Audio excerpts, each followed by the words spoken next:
ऐसा ब्रह्मी स्थिति पार्थ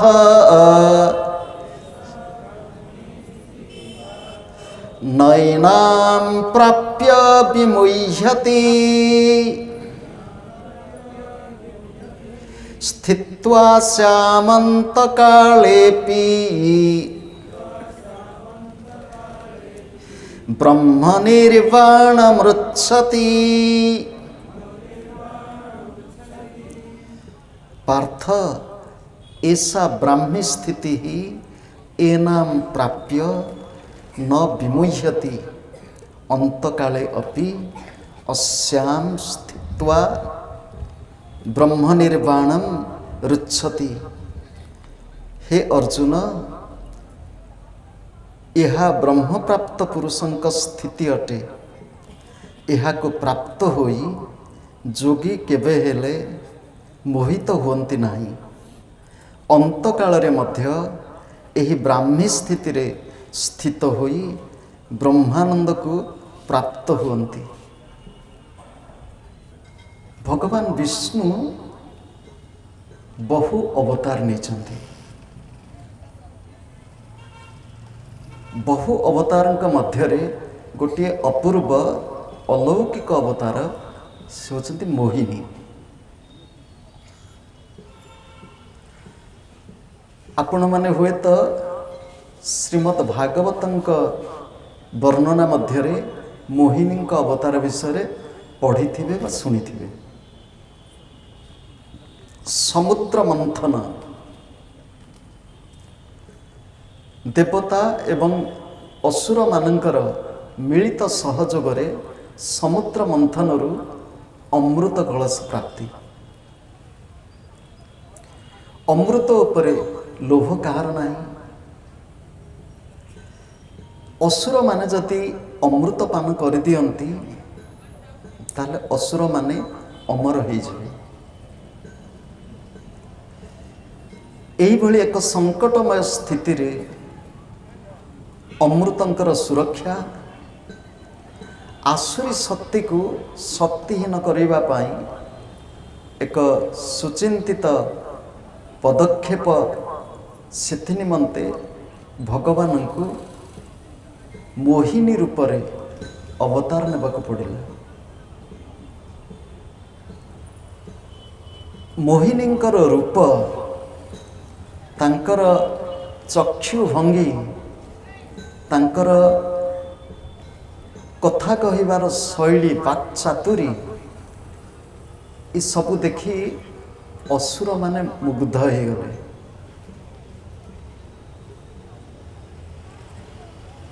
रूप को देखी जो माने आकर्षित हुअन्ति, मुग्ध हुअन्ति, से माने असुर। गुण को देखी जो माने आकर्षित मुग्ध हुअन्ति, से माने देवता। प्रत्येक व्यक्ति जीवन रे देवता एवं असुर उभय अछंती। प्रत्येक व्यक्तिर जीवन रे स्वर्ग नर्क उभय अछि। सेथि पाई क्रियायोग परंपरार महान गुरु श्री श्यामाचरण लाहिड़ींकर बाणी छंदबद्ध कवितार लिखाई। के बोले रे स्वर्ग नरक, के बोले रे बहुदूर, के बोले रे स्वर्ग नरक, के बोले रे बहुदूर, मानुषेर मध्य स्वर्ग नरक, मानुषेर मध्य सुर असुर। किए कहूची स्वर्ग नरक होची बहु दूर रे। प्रत्येक व्यक्ति भितरे स्वर्ग नरक, प्रत्येक व्यक्ति भितरे सुर देवता एवं असुर। सेथि पाई तो भगवत गीतांकर गोटे अध्याय संपूर्ण रूपे दैवासुर संपद विभाग जोग।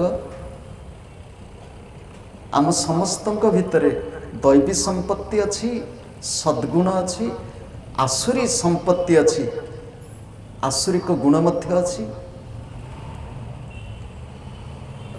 यही समुद्र मंथनर अमृत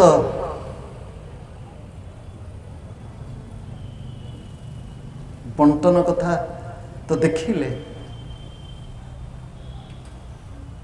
महादेव तांक भितरे विचार आसिला जे मु टिके मोहिनी रूप देखती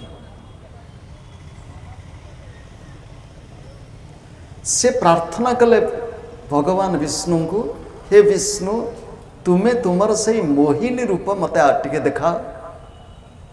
भगवान कहले देख तमें हूँ जोगी लोक, ये मोहिनी रूप देखा तमें कहीं आवश्यकता नहीं।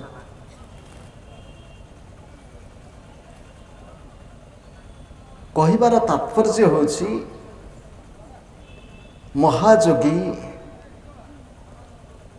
जोगीश्वर से मध्य मोहिनी रूप देखी मोहरे पड़गले। जदि महाजोगी शिव मध्य मोहग्रस्त हो जाती ताहले साधारण मनीष मोहरे पड़िब नहीं। संस्कृत रे गोटे श्लोक अच्छी, श्लोकटी हूँ जे किए किए केमती सब मोहरे पड़ती। विश्वामित्र पराशर प्रभृति ह्योः वाताम्बुपर्णासिना। विश्वामित्र पराशर प्रभृति ऋषिगण, वात अर्थात पवन, अंबु अर्थात जल, पर्ण अर्थात तुलसी बिल्ल आदि किसी निम्ब आदि किसी पत्र सेवन करी साधनार लिप्त थिबा व्यक्ति सेमाने मध्य मोहरे पड़गले। केमिति? तेपि स्त्रीमुख पंकज सुललितम दृष्ट्वापि मोहं गता। सेमाने नारी मुख रो सौंदर्य देखी मोहरे पड़गले। पुणी थरे शुणी नियंतु, बात अंबु पर्णासिना। बात अर्थात पवन, अंबु अर्थात जल, पर्ण अर्थात तुलसी बिल्ल निम्ब आदि पत्र। आउ आमनकर भोजन केमितिका? साल्यान्न सघृत। शाली शाली अन्न होची अति सुबासित सरु चाउल, सघृत घी सहित, पयोदधिजुत क्षीर आ दही सहित। जे भुंजन्ते मानवा तेषाम इंद्रिय निग्रहम यदि भवेत विंध्यस्तरे सागरे।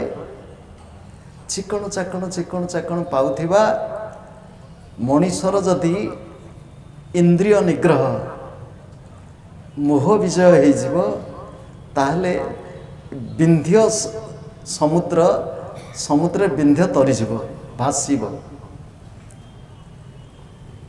खाद्य पदार्थ लुण टिके कमी गला बेलू व्यक्तिर मन एपट सेपट हो जाउछि। जी जीभ को जीतिनी सी इंद्रियों को जीति पारिब नहीं। जीभ को जीतिबा अर्थ होची खाद्य लालसा, खाद्य प्रति आकर्षण। जे पर्यंत व्यक्ति जीवन रे खाद्य प्रति लालसा रही ताहले ये होची स्वतः सिद्ध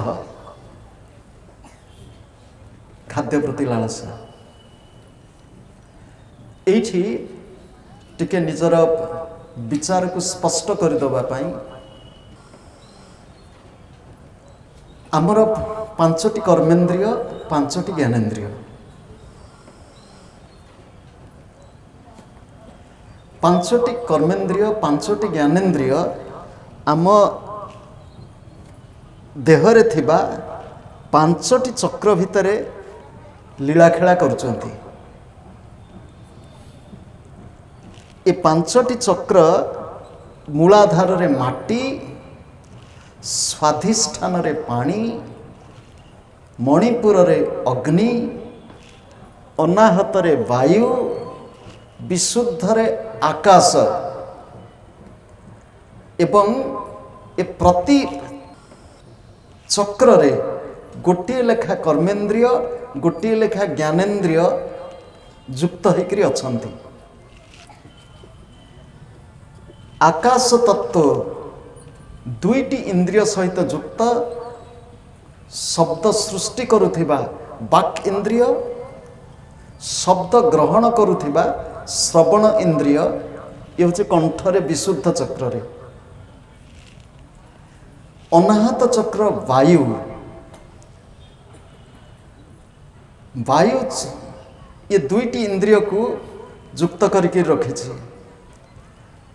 ବାୟୁ ହେଉଛି ସ୍ପର୍ଶ, ବାୟୁ ହେଉଛି ସ୍ପର୍ଶର ଦେବତା। ଜ୍ଞାନେନ୍ଦ୍ରିୟ ଚର୍ମ, ହସ୍ତ ଇନ୍ଦ୍ରିୟ ଆଦାନ ପ୍ରଦାନ ପାଇଁ। ଏ ଦୁଇଟି ଇନ୍ଦ୍ରିୟ ହୃଦୟ ଚକ୍ରରେ। ମଣିପୁର ଚକ୍ରରେ ଅଗ୍ନି,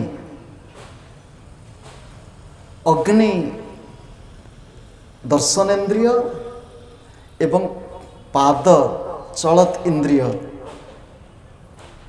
ସ୍ୱାଧିଷ୍ଠାନ ଜଳତତ୍ତ୍ୱ, ଜଳତତ୍ତ୍ୱ ଜିହ୍ୱା ରସନା ଇନ୍ଦ୍ରିୟ, ଉପସ୍ଥ ଜନନେନ୍ଦ୍ରିୟ।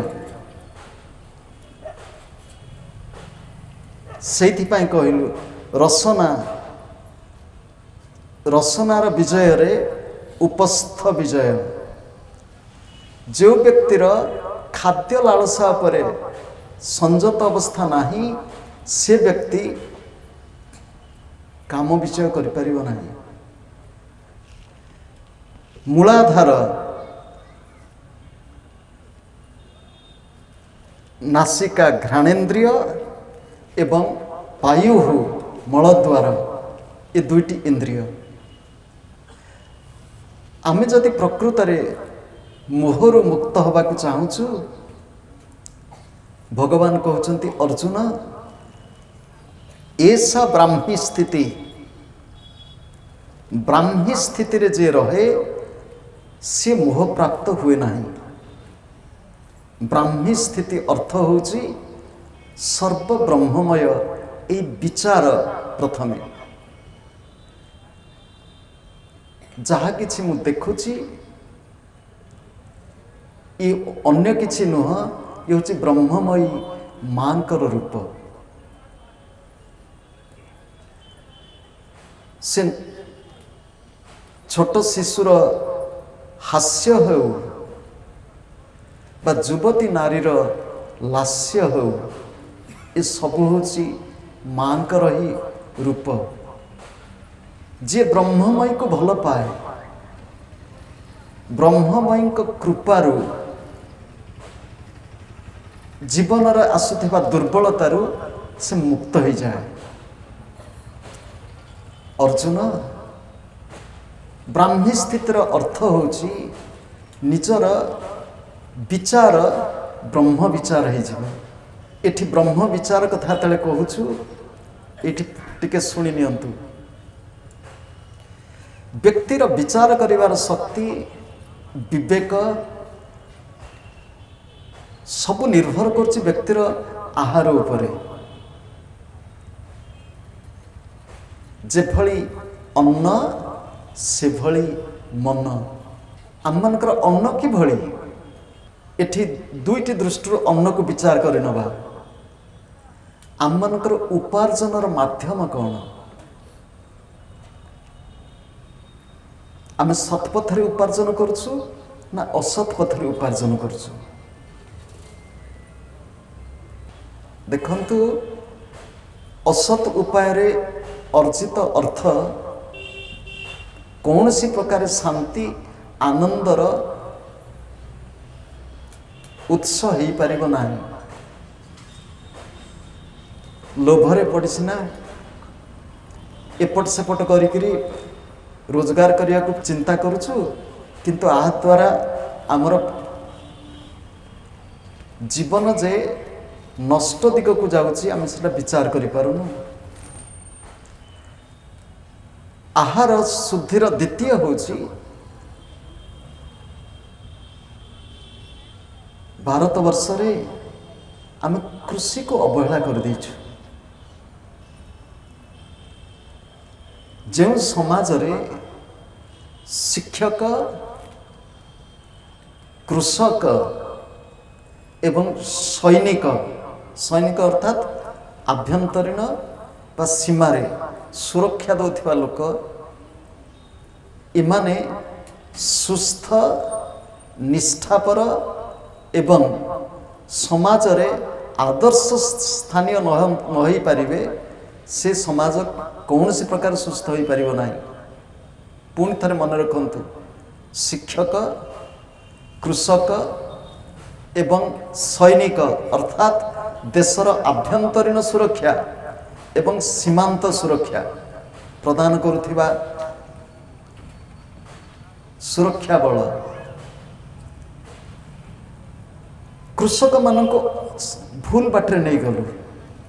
जे कृषि आम पिलादिने आमको पढ़ाउथिला चाष अच्छी जार कि आनंद ताहार। आजिकाली चाष अच्छी जार कि आनंद ताहार कही होची कि व्यक्तिगत भाव रे ए शरीर ब्राह्मण परिवार जन्म होइथिले मध्य मुख्य आयर बाट थिला कृषि। बड़ स्वाभिमान सहित तो आम कहूलु मो बापा जने चाषी। से स्वाभिमान हजिगला कौटी?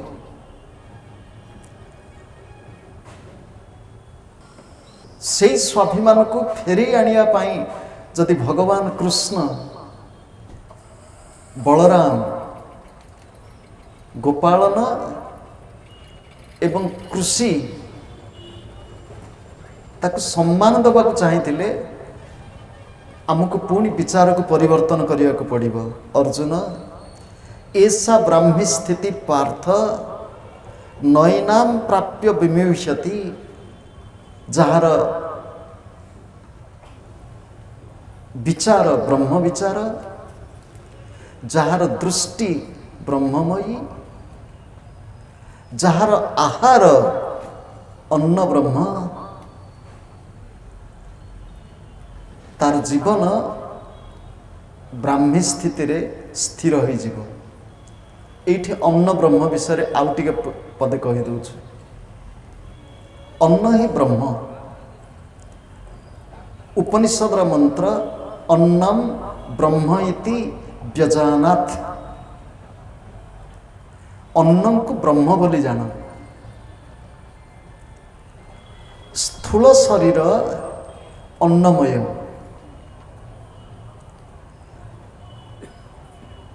अन्नाधि खलु इमानि भूतानि जायन्ते अन्नेन जातानि जीवन्ति अन्नेन प्रयन्तम अभिसंविशन्ति। ये देह स्थूल शरीर अन्न रे ही सृष्टि होइछि, अन्न रे ही स्थिति लाभ करुछि, अन्न द्वारा ही वृद्धि प्राप्त होछि। अन्न को ब्रह्म बोली आमे भूली गलु। पुणी टिके शुणी नियंतु। भारत वर्ष रे शस्य खाद्य शस्य क्रय विक्रय होउथिला, अन्न क्रय विक्रय हो नथिला। भारत वर्ष रे शस्य अर्थात रोसे हे नथिबा शस्य आदि बिक्री होउथिला, किंतु रोसे कला परे जे बिकिबो ये नथिला। मो पिला दिने मन अच्छी माँ जिते बड़े रोसई करुला से रोसई करुला केवल निज परिवार 5 जन 7 जन नुह 10 जन 15 जन नुह आउ किछि लोकन पे अधिका से रोसई करुला। घर कहीं भोकिला लोक फेरी न जातु अन्न दान। किंतु दुर्भाग्य भारत वर्ष रे आसी पहुँचला अन्नर विक्रय आरंभ है। आपण कल्पना करि परिबे जो समय रे भगवत पाद आचार्य शंकर भोग मंडप स्थापन कले श्रीमंदिर रे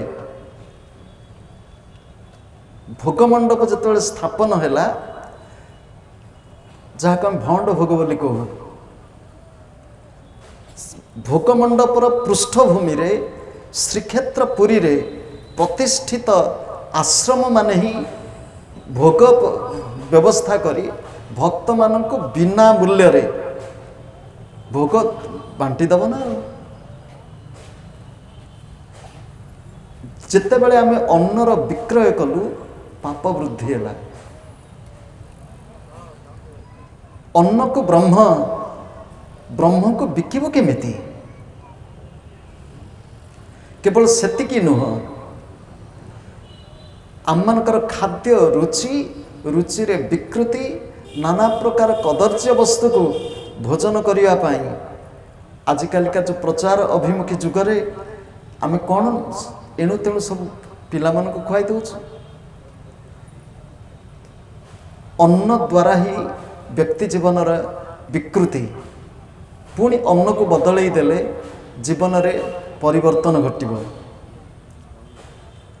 ऐसा ब्राह्मी स्थिति पार्थ नैनाम प्राप्य विमुह्यति एनाम प्राप्य न विमुह्यति। से ब्राह्मी स्थिति रे रही गले तार मोह सृष्टि हेबनी। अर्जुन तुम भीतर जो मोह सृष्टि हैला तुम भीतर जो विकार सृष्टि हैला अर्जुन तुम भीतर वीरत्व हजिगला तुम भीतर दुर्बलता आसीगला। अर्जुन तुम भीतर कर्तव्य अकर्तव्यर ज्ञान रहिला नाही। तार कारण होउची तुमे ब्राह्मी स्थिति विच्युति लाभ कल। अर्जुन मोरी पाखरे थाइकरी मध्य तुम भीतर जदि ये भली विच्युति ताहले मो अच्युत हेबि कि भली। अच्युत कृष्णंकर शुणु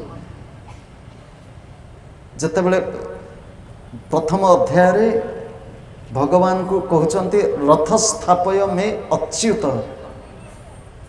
मो रथ को हे अच्युत तुम्हें स्थापन कर उभय सैन्य बाहिनी मध्यस्थल रे।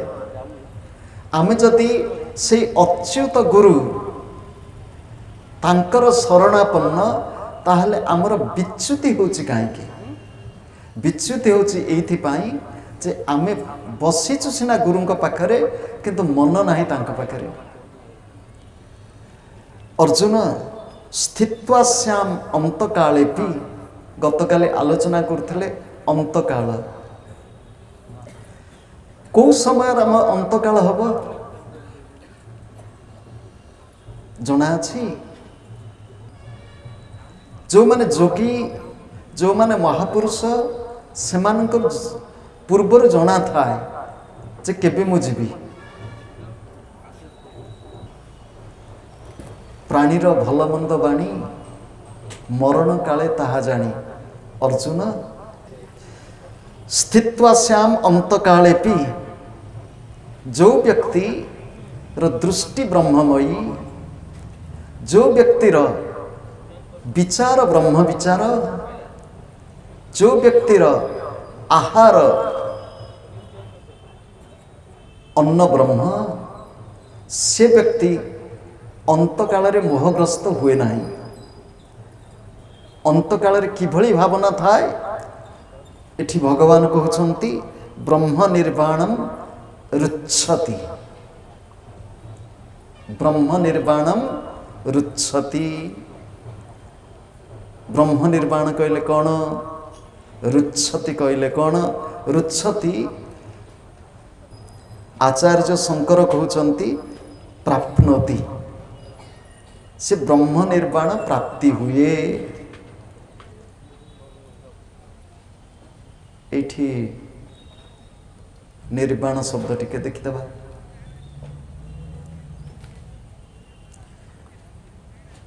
निर्वाण शब्द एक अपूर्व शब्द वैदिक शब्द जहाकू भगवान बुद्ध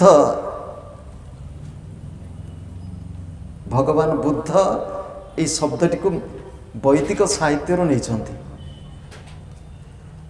ये बुद्धंग विषय टी द्विपद कहीदबा भगवान बुद्ध वैदिक सनातनी थिले। भगवान बुद्ध राजपुत्र थिले। भगवान बुद्ध जोगी थिले। भगवान बुद्ध साधक थिले। भगवान बुद्ध आमे तांको अवतार बोली मानु, किंतु तथाकथित किछि बौद्ध बुद्धं को संपूर्ण अलग कर रखिदेले। भगवान बुद्ध वैदिक परंपरा रे देखा जाइथिबा कुसंस्कार को दूर करिया पई से चाहुतिले। बौद्ध धर्म एक अलग धर्म, हिंदू विरोधी ये नथिला। क्षमतार लोक रहिले से माने अंध हो जाती। से भली अंध पथरे पथिक हो गले, बौद्ध दिगहरा हो गले। बुद्धंकर बाणी भितर निर्वाण कथा मध्य से कहते, जीवन दुखपूर्ण, दुखर कारण कामना, कामना ही दुखर कारण, कामनार विनाश रे दुखर विनाश एवं निर्वाण प्राप्ति।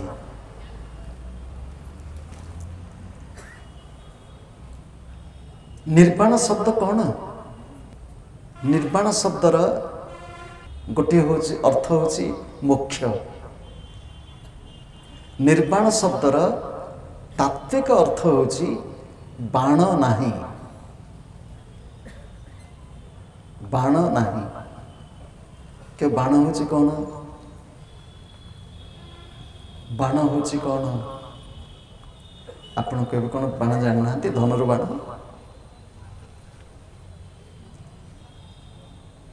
भगवान रामंकर सर को बाण बोले कहू। प्रत्येक व्यक्तिर जीवन रे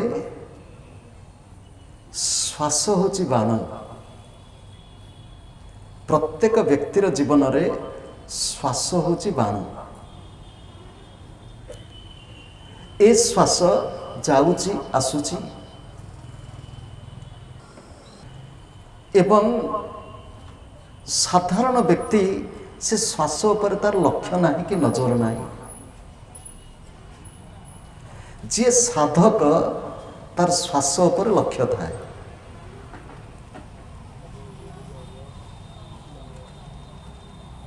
श्वास भितर को जाउची बाहर को आसुची, भितर को जाउची बाहर को आसुची।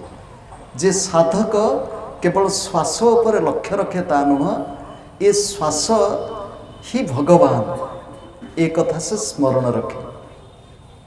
श्वास भगवान एक कथा वैदिक मंत्र कहुई। नमो ब्रह्मणे नमस्ते वायो त्वमेव प्रत्यक्षम ब्रह्मासि। हे वायु, हे श्वास, तुम्हें होच प्रत्यक्ष ब्रह्म। श्वास न रहिले स्थिति नहीं। ए श्वास अच्छी बोली संसार खेल। ए श्वास न रहिले आमर स्थिति नहीं। जोगी माने श्वासर महत्व बुझिचंती एवं श्वास को जे नियंत्रण करिबा जानिची, केवल सेतिकी नुह, श्वास को संयत करिबार कौशल जे जाने, केवल सेतिकी नुह, श्वासर अतीत अवस्था को जीवा जे शिखी नहीं छे। गुरुदेव कहती श्वास नियंत्रण ही आत्मनियंत्रण, श्वास नियंत्रण ही मन नियंत्रण, श्वास नियंत्रण ही जीवन नियंत्रण। श्वास को टिके हिसाब रे नियो। जो लोकर श्वास बेमार थिबो, आजमा सी जानी थिबो श्वास रे केतिकी कष्ट। से अनुभूति आमर अच्छी। आम पिलादिन ठू आम श्वास रोगर मजा आम जाचु। श्वास को नियंत्रण कर।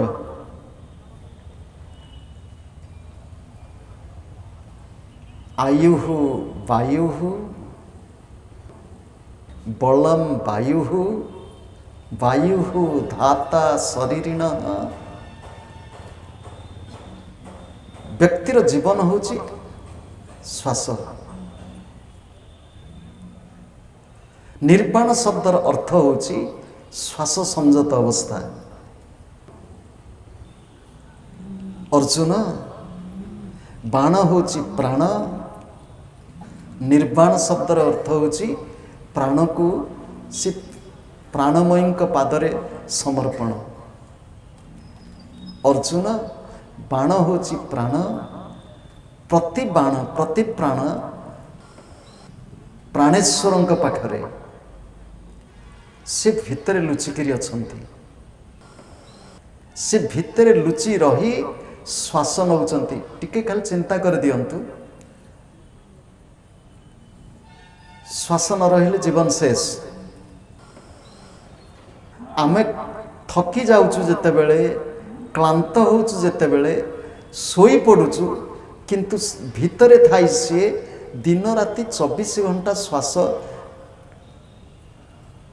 प्रवाहित करूचंती देह भितरे। तांको प्रति केबे कृतज्ञ होइछु?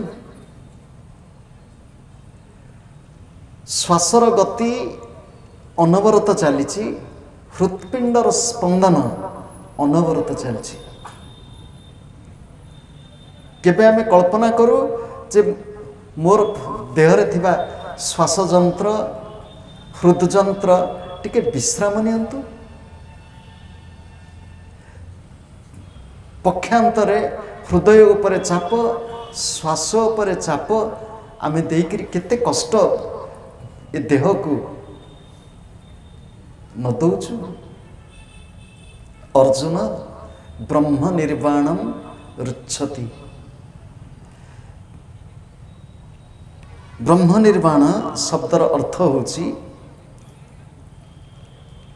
अजपा श्वास उपरे लक्ष्य रखी तार ऊर्ध्व अधोगति निजको मुक्त करिबा।